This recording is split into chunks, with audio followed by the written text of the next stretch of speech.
Assalamualaikum warahmatullahi wabarakatuh. Perkenalkan, nama saya Put Awaludin.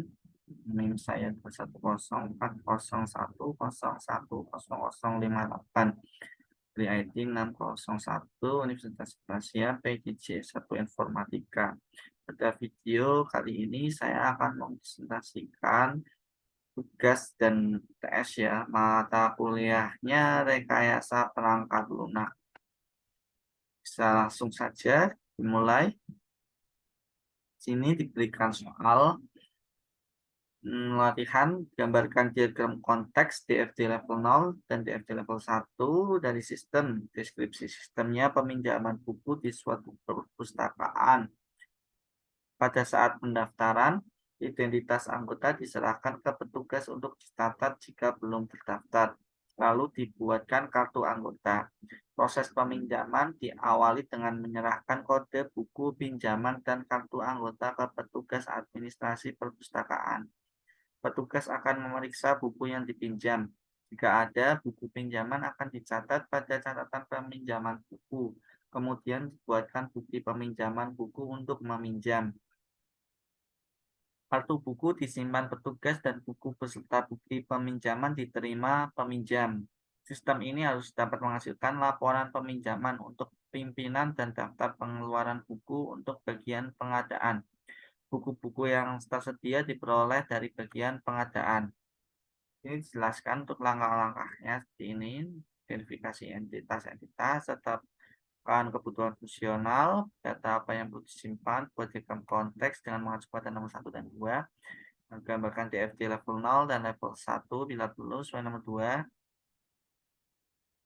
Namanya di sini ada identifikasi entitas-entitas. Entitasnya itu tadi anggota, bagian pengadaan, pimpinan. Anggota sendiri itu yang mau meminjam buku ya. Lalu tetapkan kebutuhan fungsional atau requirementnya. Cari data anggota, rekam data anggota, cetak kartu anggota itu masuk ke pendaftaran. Lalu rekam data buku, cari dan tampilkan status buku. Rekam peminjaman, cetak bukti peminjaman, update buku itu masuk ke bagian peminjaman. Cetak data pengeluaran buku, cetak laporan peminjaman, masuk bagian pelaporan. Data yang perlu disimpan, data anggota, peminjam, buku, terus peminjamannya. Lalu buat diagram konteks sistem peminjaman buku. Sini jelaskan sama anggota. Lalu sini anggota itu memiliki ID. Lalu buku peminjaman yang dipinjam bukunya, lalu info status buku, sistem peminjaman bukunya sini ya. Lalu sistem peminjaman buku ke ini menghasilkan kartu anggota, lalu menghasilkan bukti peminjaman. Lalu ke bagian pengadaannya di sini sistem peminjaman buku menghasilkan ID buku, lalu dari sistemnya daftar pengeluaran buku, laporan penjualannya ke pimpinan. Selanjutnya untuk daftar DFD-nya seperti ini, kita akan jelaskan ke slide-slide selanjutnya. Di sini gambarannya, lalu pemodelan datanya EM. Ini kamus datanya, data store, aliran data, keterangan kamus data, spesifikasi proses, nama proses. Lanjut, di sini dari DFD ya, dia data flow diagram atau dalam bahasa Indonesia disebut sebagai diagram arus data, merupakan teknik pada analisa struktur untuk mempresentasikan proses-proses data dalam suatu sistem.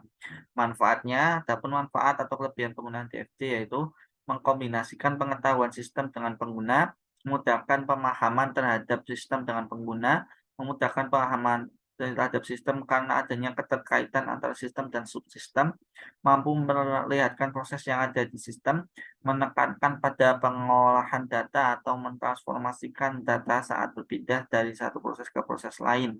Notasi atau simbolnya bisa diperhatikan di sini entitas. Entitas disimbolkan dengan kotak ya. Entitas merupakan notasi yang mewakili orang atau unit terkait yang berinteraksi di dalam sistem. Nama yang diberikan pada suatu entitas biasanya menggunakan kata benda, misalnya petugas, anggota, mahasiswa, dosen, dan sebagainya. Lalu ada proses, lingkaran, simbolnya merupakan suatu kegiatan atau pekerjaan yang memproses data masuk yang ditransformasikan ke aliran data keluar. Lalu basis data atau storage, ini Segi panjang, kecil ya. Basis data atau data penyimpanan merupakan simbol yang kaitannya tentang file dan penyimpanan data. Simbol basis data sering berada setelah simbol proses untuk menyimpan output. Lalu aliran data, di sini tanda panah ya, merupakan simbol yang digunakan untuk menggambarkan aliran data atau informasi baik masukan input maupun keluaran output. Lanjut, DFT level 0 atau diagram konteks adalah tingkat tertinggi dalam DFT di mana diagram ini hanya memiliki satu proses inti yang menggambarkan keseluruhan sistem.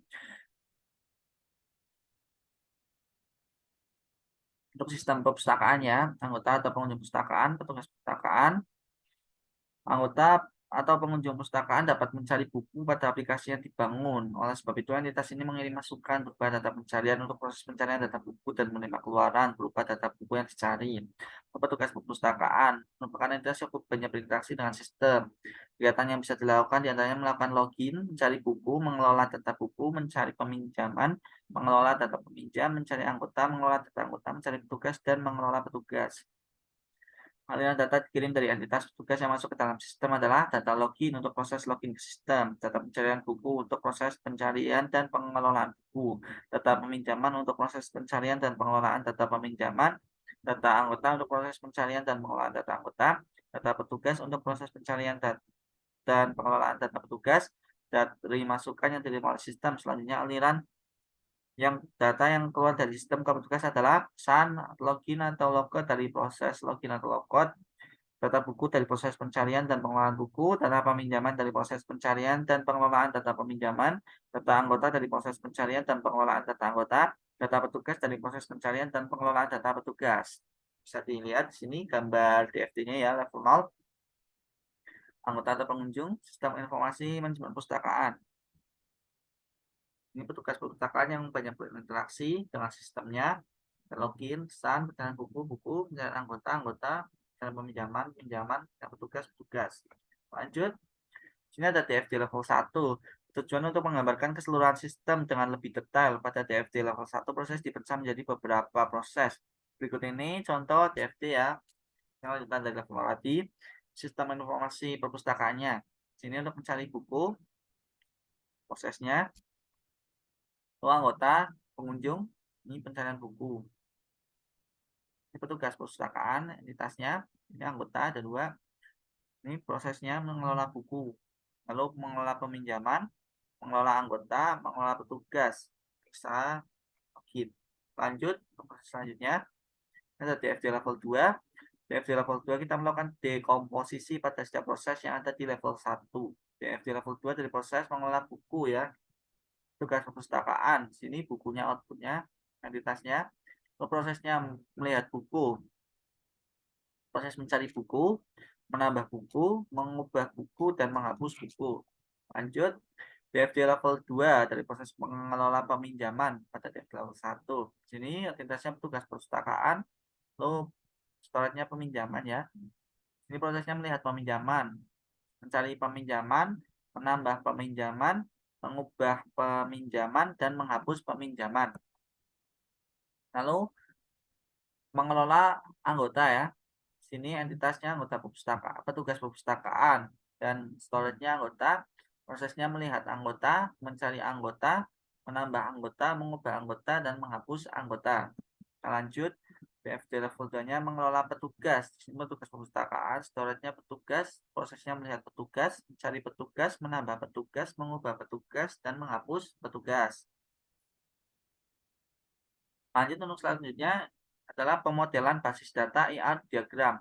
Adalah salah satu pemodelan yang cukup populer dan banyak digunakan saat ini. Pemodelan ini hanya diperuntukkan pada basis data relasional dan tidak untuk non-relasional.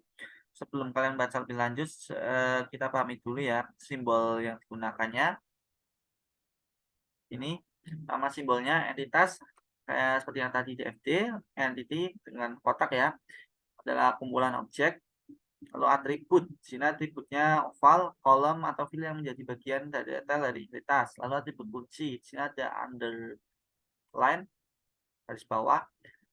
Adalah atribut yang bersifat unik dan menjadi kunci pada entitasnya. Kalau atribut multi nilai, di sini ada dua oval ya. Atribut multinilai adalah atribut yang memiliki lebih dari satu nilai. Lalu relasi, relationship. Ini dengan gambarnya berjenjang. Relasi adalah penghubung antara entitas yang biasanya diawali dengan kata kerja, lalu penghubung ini dengan garis, merupakan notasi untuk menghubungkan antara notasi dalam pemodelan ETL, yaitu entitas, atribut, dan relasi. Lanjut, ini studi kasus yang tadi ya, di sistem perpustakaan, menentukan entitasnya adalah buku, anggota, petugas, dan peminjaman. Lalu atributnya, atribut dari buku, ID buku, di sini integer, judul bukunya string, pengarangnya string, kategori integer, penerbit string, tahunnya date ya. Lalu anggota, di sini buat ID anggota, tipe data integer, primary key ya. Namanya string, jenis kelamin integer, nomor telepon string, alamat string. Lalu petugas, username-nya string, password string, username-nya di sini primary key, nama string, level integer, nomor petugas integer, lalu peminjaman ID peminjam integer, primary key, tanggal pinjam date, tanggal kembali date. Untuk menentukan kardinalitas relasi. Satu, dipinjam dalam peminjaman merupakan relasi antar entitas buku dan peminjaman yang mana memiliki arti bahwa buku dapat dipinjam oleh anggota dan disimpan di dalam pada entitas peminjaman. Kardinalitas antar entitas buku dan peminjaman adalah one to many karena sebuah buku dapat dipinjam oleh banyak anggota. Lalu, dua, melakukan peminjaman merupakan relasi antar entitas anggota dan peminjaman, di mana anggota yang melakukan peminjaman buku akan disimpan pada entitas peminjaman. Kardinalitas antar entitas anggota dan peminjaman adalah one to many, yang mana satu anggota dapat melakukan peminjaman dalam waktu yang sama pada lebih dari satu buku. 3. Peminjaman dilayani merupakan relasi antara entitas petugas dan peminjaman, di mana semua proses peminjaman akan dilayani oleh petugas. Kardinalitas relasi antara entitas petugas dan peminjaman adalah one to many, karena satu petugas dapat melayani banyak peminjaman buku. Sini bisa dilihat gambar IR diagramnya ya. Ini proses peminjaman menghasilkan ini dipinjam, misalnya dipinjam, ini ada entitasnya buku, ini pengarangnya multiple ya, lalu judul, kategori penerbit, tahun, ID buku. Ini primary, ID peminjaman, nilai primary, tanggal pinjam, tanggal kembali, lalu ini prosesnya melakukan entitasnya anggota, di anggota primary, nama, jenis kelamin, teman-teman, alamat. Lalu prosesnya dilayani oleh petugas, entitasnya, username, password, nama, level, nama petugas. Sekian presentasi dari saya. Mohon maaf apabila ada tutur kata kesalahan. Assalamualaikum warahmatullahi wabarakatuh. Terima kasih.